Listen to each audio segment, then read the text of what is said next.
성경 말씀 사무엘상 14장 1절에서 15절 말씀 봉독하겠습니다. 하루는 사울의 아들 요나단이 자기의 무기를 든 소년에게 이르되 우리가 건너편 블레셋 사람들의 부대로 건너가자 하고 그의 아버지에게는 아뢰지 아니하였더라. 사울의 기부와 변들이 미그롤에 있는 석류나무 아래에 머물렀고 함께한 백성은 600명 가량이며 아이야는 에봇을 입고 거기 있었으니 그는 이가봇의 형제 아히두베의 아들이요 비느하스의 손자요 실로에서 여호와의 제사장이 되었던 엘리의 증손이었더라. 백성은 요나단이 간 줄을 알지 못하니라. 요나단이 블레셋 사람들에게로 건너가려 하는 어기 사이 이쪽에는 험한 바위가 있고 저쪽에도 험한 바위가 있는데 하나의 이름은 보세스요 하나의 이름은 세네라. 한 바위는 북쪽에서 믹마스 앞에 일어섰고 하나는 남쪽에서 게바 앞에 일어섰더라. 요나단이 자기의 무기를 든 소년에게 이르되 우리가 이 할례 받지 않은 자들에게로 건너가자. 여호와께서 우리를 위하여 일하실까 하노라. 여호와의 구원은 사람이 많고 적음에 달리지 아니하였느니라. 무기를 든 자가 그에게 이르되 당신의 마음에 있는 대로 다 행하여 앞서 가소서. 내가 당신과 마음을 같이하여 따르리이다.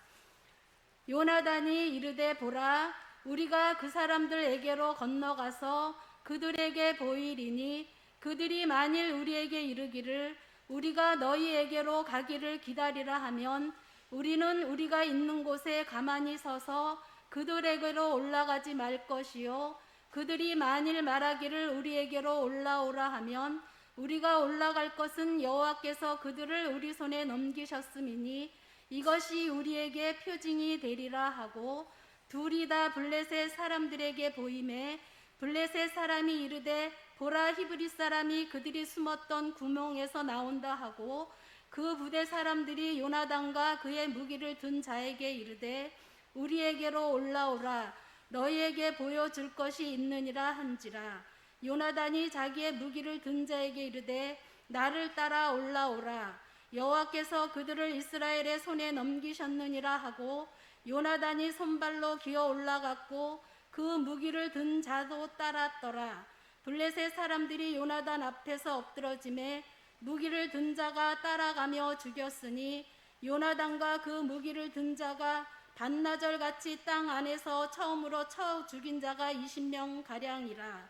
들에 있는 진영과 모든 백성들이 공포에 떨었고 부대와 노략군들도 떨었으며 땅도 진동하였으니 이는 큰 떨림이었더라. 빌립보서 4장 12절에서 13절 말씀. 나는 비천에 처할 줄도 알고 풍부에 처할 줄도 알아 모든 일 곧 배부름과 배고픔과 풍부와 궁핍에도 처할 줄 아는 일체의 비결을 배웠노라. 내게 능력 주시는 자 안에서 내가 모든 것을 할 수 있느니라. 아멘.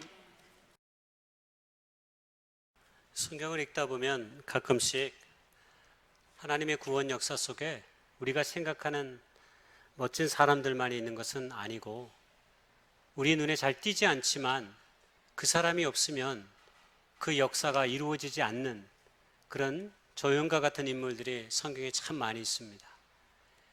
하나님의 역사는 늘 위대한 한 사람을 통해서 어떤 일들이 이루어지기보다는 그렇게 때로 눈에 잘 띄진 않지만 보이지 않는 곳에서 자신의 일들을 잘 감당함을 통해서 하나님의 구원의 역사는 퍼즐처럼 하나씩 하나씩 때로 맞추어져 가는 그런 모습을 성경은 때로 우리에게 보여줍니다.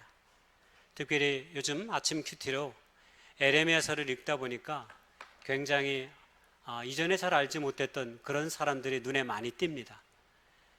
특별히 그 중에 잘 보이지 않던 몇몇의 사람들을 가지고 깊이 묵상하면서 이 여름의 순간에 성경에 잘 눈에 띄지 않는 우리가 잘 회자되지 않는 사람들 그리고 그 사람들이 사실은 굉장히 귀하고 소중한데 왜냐하면 그들이 아니면 사실 주인공의 역할을 잘 감당하지 못하기 때문입니다. 그런 의미 속에서 여름의 이날에 좀 그렇게 뜻밖의 좀 익숙하진 않지만 낯익진 않지만 조금 숨겨져 있던 그런 인물들을 좀 찾아서 하나님의 말씀을 좀 상고하면 좋겠다라고 하는 생각이 제 안에 좀 있어서 이번 여름의 날들에는 그런 뜻밖의 성경의 인물들 이런 좀 주제로 여러 사람을 좀 생각해보고 나눠보려고 합니다. 그래서 오늘은 첫 번째로 요나단입니다. 요나단.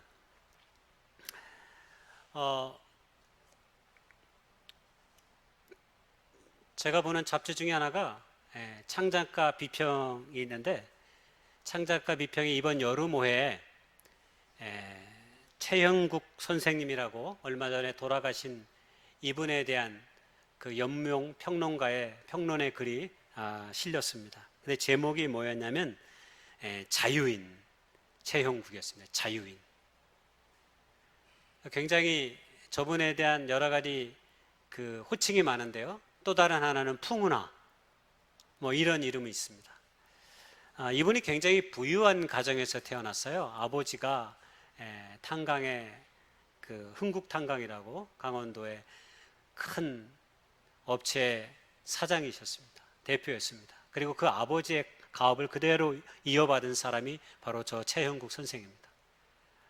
근데 이 최형국 선생님은 굉장히 다른 사람에게 자기의 것을 자기의 것이라 말하지 않고 나누는 일에 거의 한평생을 다 살았다 해도 과언이 아닙니다. 심지어는 어려워져서 흥국탄광이 문을 닫을 때 저 탄광의 문을 닫으면서 그것을 종업원들에게 다 쪼개가지고 나눠줘 버렸습니다. 여러분, 자기의 재산을 종업원들에게 다 나눠주면서 다음에 살 길을 모색해주는 대표를 만난다는 것 여러분 쉽지 않습니다. 또한 이후에도 많은 어려운 시절에 기자들에게 살기가 어렵다면 작은 집 한 채를 그냥 아무 대가 없이 사주기도 하고 뭐 그런 일들이 너무 저 선생님에게는 아무 일도 아닌 것처럼 자주 일어났습니다. 창작가 비평사가 어려움을 겪을 때는 그 모든 후원금을 아무 대가도 받지 않고 자신의 재산을 털어서 오늘날의 창비가 멈추지 않고 거의 오랜 세월 50년이 넘는 순간 동안 올 수 있었던 그 길 중에 하나는 저런 분들의 헌신이 있었다라고 하는 것입니다. 나중에는 효암고등학교와 개운중학교를 세워서 효암학원의 이사장으로 후학들을 양육하고 키우고 특별히 돈과 명예, 어떤 권력에도 휘둘리지 않고 꼿꼿하게 자신에게 주어진 정직한 삶을 살아온 오늘 시대의 표상으로 지난번에 많은 사람들에게 그의 일대기가 소개된 바가 있었습니다. 저는 이 최형국 선생을 생각하니까 공교롭게도 성경을 읽다가 묵상하다가 이 요나단이라는 인물이 어쩌면 저 자유인이라고 하는 표현이 가장 잘 어울릴 만한 한 사람을 생각했는데 그 사람이 바로 요나단이었습니다. 요나단은 우리가 잘 아는 사람입니다. 특히 다윗과 관련돼서 우리가 대부분 설교를 듣고 알고 있는데요. 저는 오늘 다윗보다는 사실 오늘 요나단의 선택, 요나단의 길에 대해서 더 주목하여 보고 싶습니다. 다윗 때문에 요나단의 명성이 조금 가려진 측면이 강하죠. 그렇지만 요나단이 없었다면 아마 다윗은 이스라엘의 두 번째 왕이 될 수 없었을 뿐만 아니라 놀라운 그의 일들을 감당할 수 없었을 것입니다. 아마 사울의 손에 아마 죽었을지도 모르기 때문입니다. 그런 의미 속에서 오늘 요나단에 대해서 우리가 살펴본다고 하는 것은 요나단이 오늘 최형국 선생보다 어쩌면 더 높은 권력과 더 많은 재물과 더 높은 것을, 더 많은 것을 가졌지만 그 모든 것에 개의치 아니하고 다 내려놓고 오직 하나님의 길에 선 그 한 인물의 이야기를 오늘 우리가 잠시 좀 생각해 보려고 하는 겁니다. 여러분, 요나단은 우리가 잘 알듯이 사울의 맏아들입니다. 첫 번째 아들입니다. 그리고 오늘 요나단이 처음으로 등장하는 장면이 오늘 우리가 읽었던 본문 14장입니다. 요나단은 특별한 일이 없으면 왕위가 보장된 사람입니다. 나중에 사울과 요나단이 죽고 그의 동생 이스보셋이 왕이 되거든요. 그런 것으로 보아서 요나단의 왕위는 거의 보장받은 것에 사실은 확실한 거죠. 그럼에도 불구하고 우리가 잘 알듯이 요나단은 왕위를 탐하지도 않고 도리어 왕위를 다윗에게 그대로 양도하면서 사울과 자기 아버지 사울과 더불어 블레셋과의 전쟁터에서 죽어가는 그런 삶을 사는 것이죠. 한 주일 동안 요나단은 왜 그랬을까? 오늘 우리 시대로 생각해 보면 잘 이해할 수 없습니다. 우리는 하나라도 더 갖기 원하고 조금 남들보다 더 높은 곳에 서려고 하고 그런 꿈을 가지고 그걸 우리가 거창한 인생의 꿈이라고 이야기하면서 그렇게 늘 목적 있는 삶을 살려고 노력하는데 어쩌면 요나단은 그런 우리의 삶과는 전혀 반대의 방향으로 길을 걸어갔던 사람이 요나단이 아닐까 하는 생각 때문입니다. 요나단은 꿈이 없었을까요? 멋진 왕이 되어서 하나님이 허락하신 이 나라를 아버지보다 더 잘 만들어 보고 싶은 그런 마음의 꿈이 그에게는 없었을까요? 많은 사람들은 기회를 갖지 못해서 오늘날 노심초사하는데 요나단은 굴러온 기회조차 왜 발로 차버렸을까요? 도대체 그는 무엇 때문에 자신에게 주어진 왕위와 자신에게 주어진 그 눈부신 삶의 성장의 기회를 스스로 발로 차버린 것일까요? 도대체 그 배경에는 무엇이 있을까요? 오늘 그것이 제가 요나단의 이야기를 읽으면서 여러분과 함께 그 답을 찾아가 보고 싶은 것입니다. 요나단이 처음으로 등장한 것이 사무엘상 14장, 오늘 우리가 읽었던 이 본문입니다. 여러분, 요나단이 이렇게 시작하는 것을 여러분 성경을 통해 알고 있었습니까? 요나단이 오늘 사무엘상 14장에 시작합니다. 그리고 그 시작이 범상치 않습니다. 블레셋 진영에 자기의 병기를 든 자와 혈혈단신 쳐들어가 심지어 발각이 됐어요. 도망간 게 아니라 올라오라 하니까 블레셋 군인들이 올라갑니다. 한마디로 그냥 기습해서 20명을 죽인 게 아니라 그냥 붙은 거예요. 오늘날 얘기면 맞짱 뜬 거예요. 맞짱 뜬 거예요. 그러니까 요나단의 성품은 범상치 않습니다. 그가 왕의 기질이 없어서가 아님을 우리가 조금 엿볼 수 있는 것 같아요. 왜냐하면 용맹스럽게 나아갔거든요. 혈혈단신으로 하나님을 믿는 믿음으로 하나님의 백성들이 저 할례받지 못한 저들에게 능욕을 당할 수 없다라고 하는 그 담대한 믿음의 고백으로 자기 부하, 자기 병기를 든 자와 더불어 혈혈단신 쳐들어가는 모습을 우리가 보게 됩니다. 그리고 그 이후에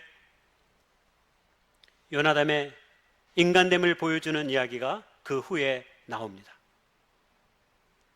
요나단이 블레셋 사람, 블레셋 군인들 20명을 쳐 죽이니까 오늘 읽었던 15절 마지막 절을 기억하십니까? 많은 사람들이 두려워 떨었고 땅이 진동하여 흔들렸다고 했습니다. 여러분, 군대에 있어서의 전쟁은 사기가 중요합니다.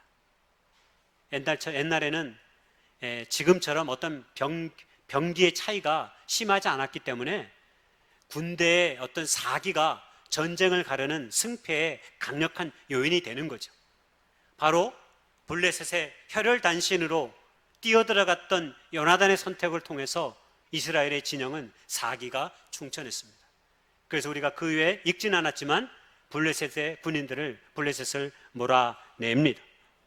그리고 말하기를 그때 한참 전쟁에 승리하고 있을 때 사울왕이 더 완벽한 승리를 거두기 원했던 것 같아요.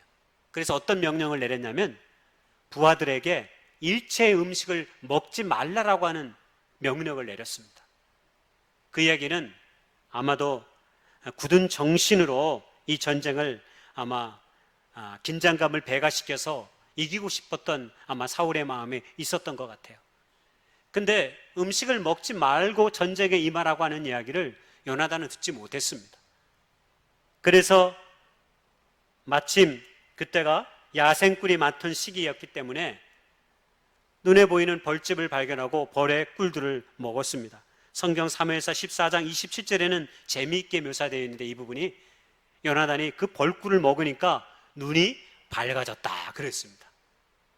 그러니까 허기에 지치니까 맛있는 꿀을 먹으니까 그냥 힘이 난 거죠, 힘이. 그래서 눈이 밝아졌다라는 표현으로 오늘 소개되고 있습니다. 그때 백성 중 하나가 요나단에게 말합니다. 당신의 부채 사울이 백성들에게, 군사들에게 음식을 먹으면 안 된다고 했습니다. 먹으면 저주를 받을 것이라고 명령을 했습니다. 이렇게 얘기한 거죠. 그때 요나단은 뭐라고 얘기하냐면, 야, 내가 먹어도 이렇게 눈이 밝는데 꿀을 조금 맛보아서 이 정도로 밝게 되는데, 만약에 자신의 부하들과 사람들이 먹었다면 더 좋았을 것이라고 하는 그런 고백을 또 하게 돼요. 근데 나중에 사울이 누군가가 벌꿀을 먹은 것을 알고 제비를 뽑아요. 그래서 결국 제비로 뽑힌 사람이 공교롭게 요나단이었습니다. 왕의 명령에 불복종했던 것이죠. 결국 죽일 수밖에 없었습니다. 그가 비록 왕자이더라도 말입니다. 그때 사무엘상 14장 45절에 백성들이 들고 일어났습니다. 뭐라고 기록하냐면, 백성이 사울에게 말하되 이스라엘이 이 큰 구원을 이룬 요나단이 죽겠나이까? 결단코 그렇지 아니하니이다. 여호와의 살아계심을 두고 맹세하옵나니 그의 머리털 하나도 땅에 떨어지지 아니할 것은 그가 오늘 하나님과 동역하였습니다 하여 백성이 요나단을 구원하여 죽지 않게 하니라. 성경이 이렇게 묘사되고 있습니다. 왕의 명령을 백성들이 정면에서 거부한 것. 뭐 때문에? 전쟁을 승리로 이끈 요나단을 살리기 위해서 말입니다. 결국 사울왕은 요나단을 죽이지 못하는 것이죠. 이것이 요나단의 첫 등장의 사건의 이야기입니다. 사울은 섣부른 맹세와 율법 규정을 지키는 일에 사실 이 전쟁을 치르면서 마음을 쏟았습니다. 군인들이 너무 배고프니까 탈취물을 먹으러 피채 먹기도 했습니다. 그러니 사울이 급기야, 야, 피채는 먹지 말라. 그 율법에 금하는 거거든요. 그런 명령을 내립니다. 백성들의 굶주림에 대한 이해보다는 그 와중에서 율법을 지키는 것이 사울에게는 너무나 중요했습니다. 그러나 요나단은 군인들의 사기와 안위를 염려했습니다.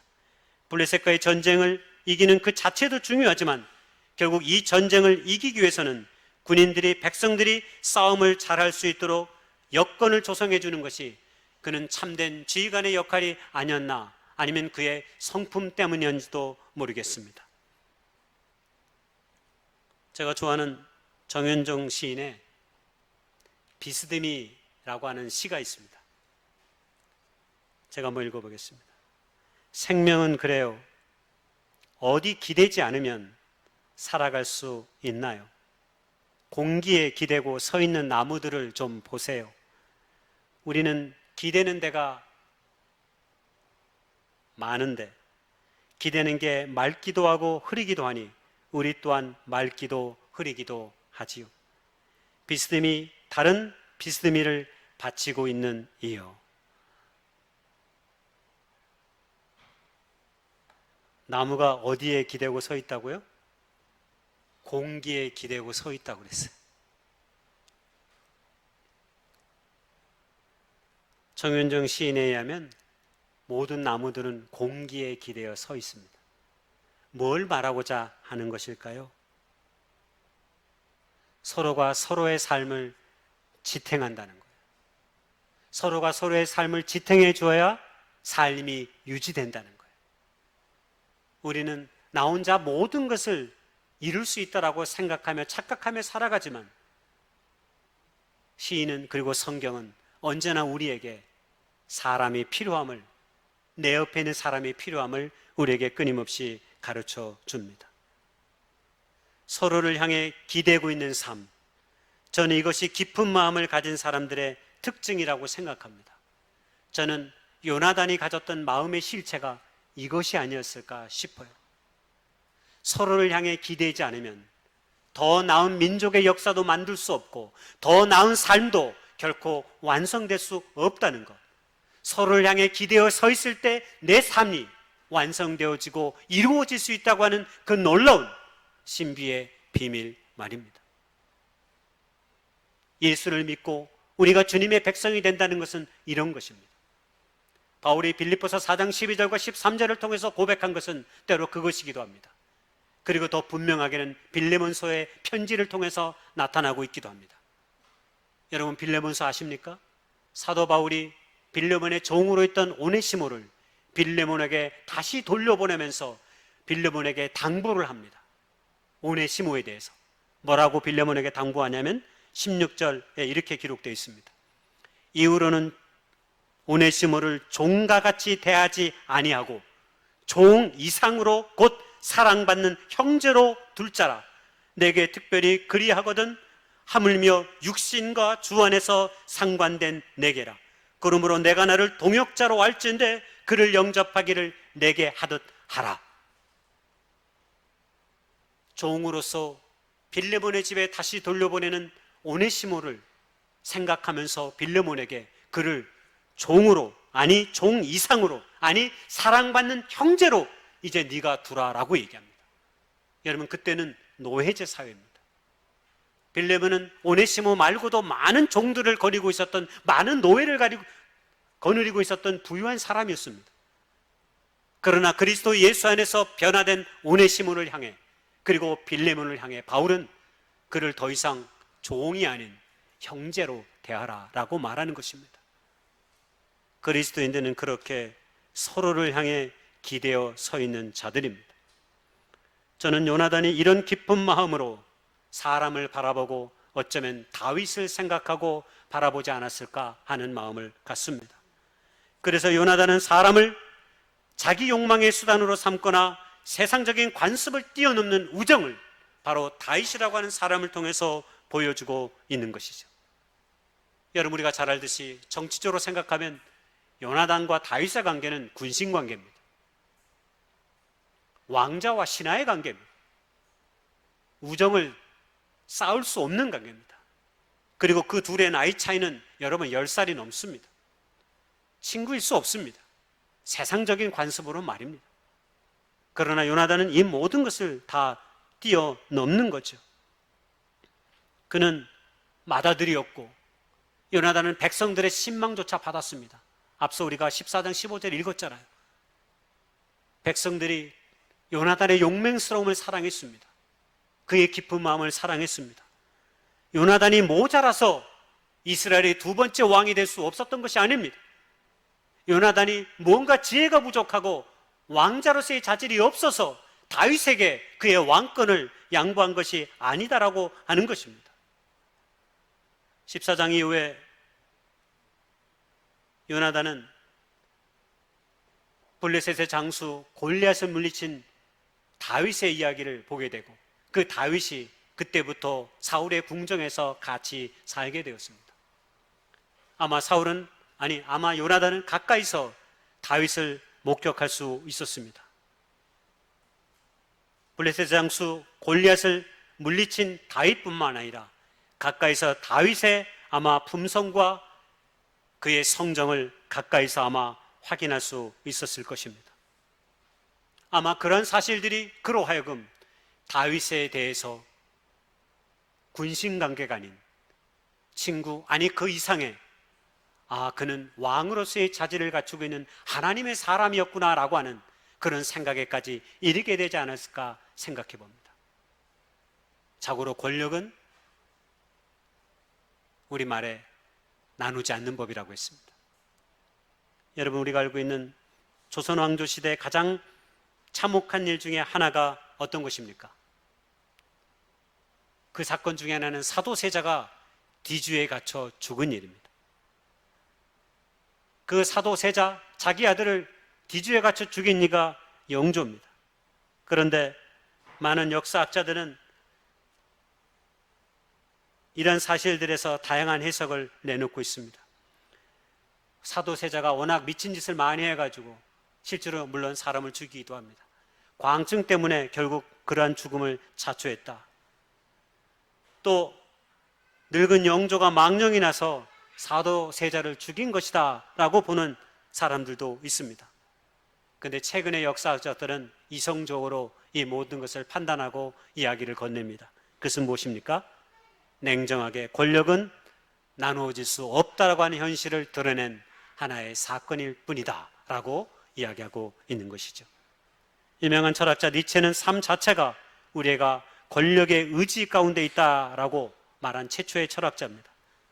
그런 의미에서 본질적으로 더 나은 힘을 갖고 싶어하는 인간의 욕망이 사실은 아담과 화를 통해 선악과 이후 사람들의 마음에 불완전하게 늘 표현되어져 있었던 것입니다.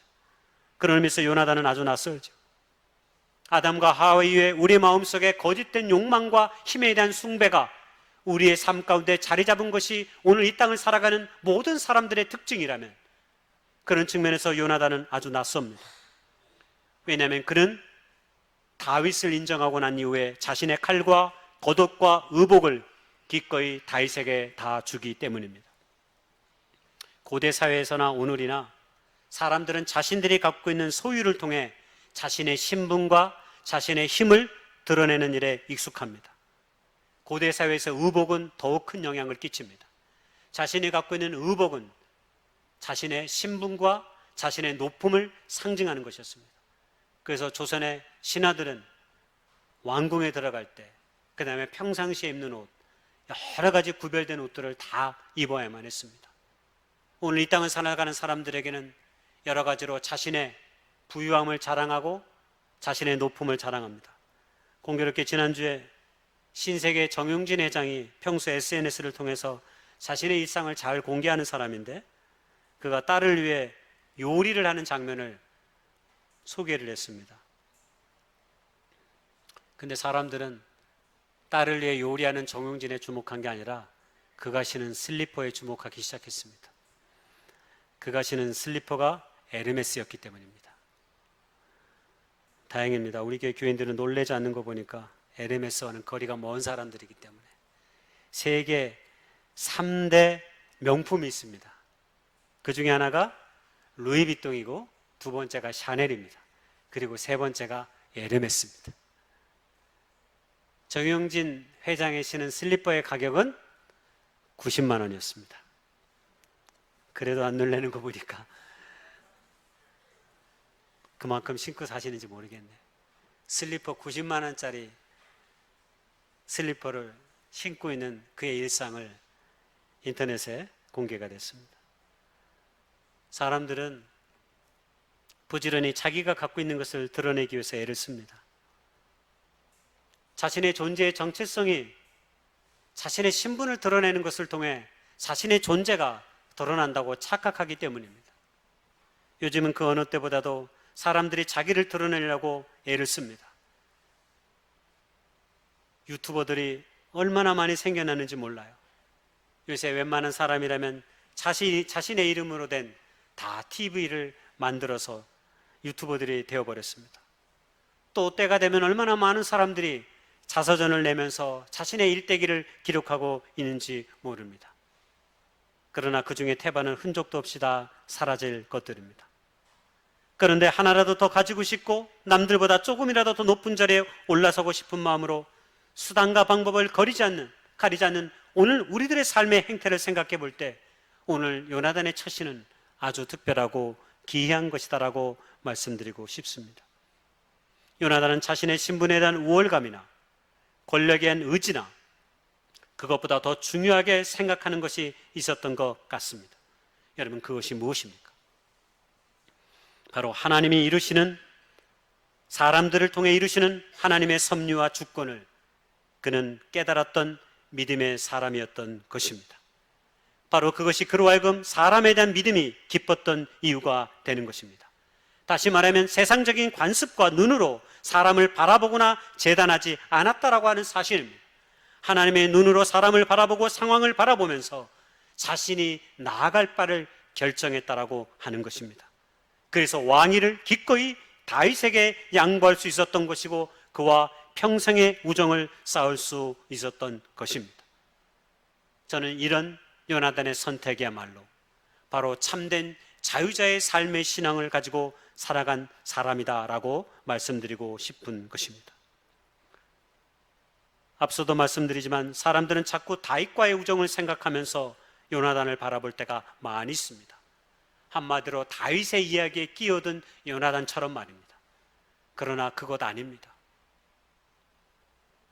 요나단의 삶의 선택이 다윗의 삶을 낳았습니다. 다윗의 삶을 완성시켰습니다. 하나님 안에서 자신의 삶을 정직하게 들여다볼 수 있는 힘이 요나단에게 있었기에 그는 다윗에게, 여러분, 누가 요구했습니까? 누가 떠밀었습니까? 아닙니다. 그 스스로 자신의 모든 왕위를 바로 다윗에게 내어준 것입니다. 요나단의 참된 자유자의 삶과 신앙을 그대로 보여주는 것이죠. 그는 얼마나 균형 잡힌 삶의 태도를 믿음 안에서 가졌는지를 보여주는 것은 바로 다윗에 대한 그의 처신을 통해서 드러납니다. 한마디로 나아갈 때와 물러갈 때를 너무나 잘 알았던 것이죠. 사무엘상 19장에 아버지인 사울이 다윗을 죽이려 듭니다. 왜냐하면 다윗의 인기가 많아지고 다윗이 많은 사람들에게 영광을 받으니까 사울이 시기심이 지나쳐서 다윗을 그냥 둘 수 없었던 것입니다. 그러니 요나단이 그 사실을 알고 뭐라고 이야기하냐면 나아가서 아버지께 간곡하게 청합니다. 그것이 19장 4절 5절에 나와 있습니다. 요나단이 그의 아버지 사울에게 다윗을 칭찬하여 이르되 원하건대 왕은 시나 다윗에게 범죄하지 마옵소서. 그는 왕께 득죄하지 아니하였고 그가 왕께 행한 일은 심히 선합니다. 그가 자기 생명을 아끼지 아니하고 블레셋 사람을 죽였고 여호와께서는 온 이스라엘을 위하여 큰 구원을 이루셨으므로 왕이 이를 보고 기뻐하셨거늘 어찌 까닭없이 다윗을 죽여 무지한 피를 흘려 범죄하려 하시나이까. 바로 요나단이 사울을 구하기에 직접적으로 아버지 사울에게 청했던 것입니다. 결국 사울은 요나단의 이 말을 듣고 하나님께 맹세합니다. 내가 다윗을 죽이지 않겠노라라고 말입니다. 물론 우리가 잘 알시 그 이후에 사울은 마음이 변합니다. 다윗이 군사적 지도자로서의 용맹스러움이 갈수록 맹위를 떨치니까 두고 볼 수 없어서 결국 사울은 두려움에 떨어 다시 그를 죽이려 합니다. 그리고 이번에는 요나단은 분별력 있는 행동을 갖습니다. 다윗과 맹세하고 그를 피신시키러 작정하는 것이죠. 아버지 사울의 왕의 마음이 굳어진 것을 보고 이제 요나단은 다윗을 피신시키기로 작정합니다. 그래서 우리가 잘 알듯이 요나단은 지혜롭게 이 일을 처리하여서 다윗을 피신시키고 그가 훗날 광야로 나아가서 왕이 될 수 있는 시간을 마련해 준 사람이 바로 요나단이었던 것이죠. 요나단은 누구보다도 지혜롭게 그리고 현실에 맞게 처신했습니다. 그의 삶과 신앙의 균형은 하나님의 다음 역사를 이루는 완벽한 도구자로 그는 세워졌습니다. 바로 그것은 요나단의 참된 자유로운 신앙의 삶의 선택 때문이었습니다. 오늘 코로나로 인해 시대가 혼란스러운 상황 속에 있습니다. 오늘 우리들의 삶도 굉장히 균형 있는 신앙의 비이 필요한 시기입니다. 지나쳐서도 모자라서도 안 되는 때입니다. 아무리 좋은 것도 절제되지 않는 욕구는 우리를 잘못된 길로 인도할 수도 있습니다. 또한 반대로 상황에 억눌려 아무것도 하지 않는다면 우리의 삶과 신앙은 내일이라는 시간을 결코 만들어갈 수도 없을 것입니다.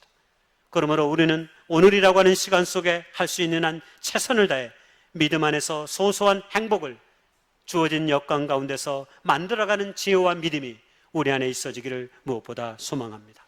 결론입니다. 요나단은 연령과 신분, 상황을 뛰어넘는 하나님 안에서의 참된 자유인의 삶을 살았다라고 말씀드리고 싶습니다. 균형 잡힌 그의 믿음의 삶은 다윗과의 관계 속에서 연령과 신분, 상황을 뛰어넘은 우정을 보여주었습니다. 요나단과 다윗의 우정이 먼저가 아니라 요나단이 그런 삶을 살 수 있었던 이유를 아는 것이 바로 우리가 말씀 안에서 요나단을 봐야 하는 이유인 것입니다. 그것은 바로 무엇입니까? 하나님 안에서 자신의 삶을 바라볼 수 있었던 그 균형 잡힌 믿음과 자유의 삶, 바로 그것입니다. 오늘 이 시대를 지나가는 우리에게도 어쩌면 그것이 필요하다고 생각합니다. 날마다 그 믿음 있는 균형의 신앙의 삶이 우리 모두에게 있어질 수 있기를 주님의 이름으로 소망합니다. 우리 시간 잠시 묵상하며 기도하겠습니다.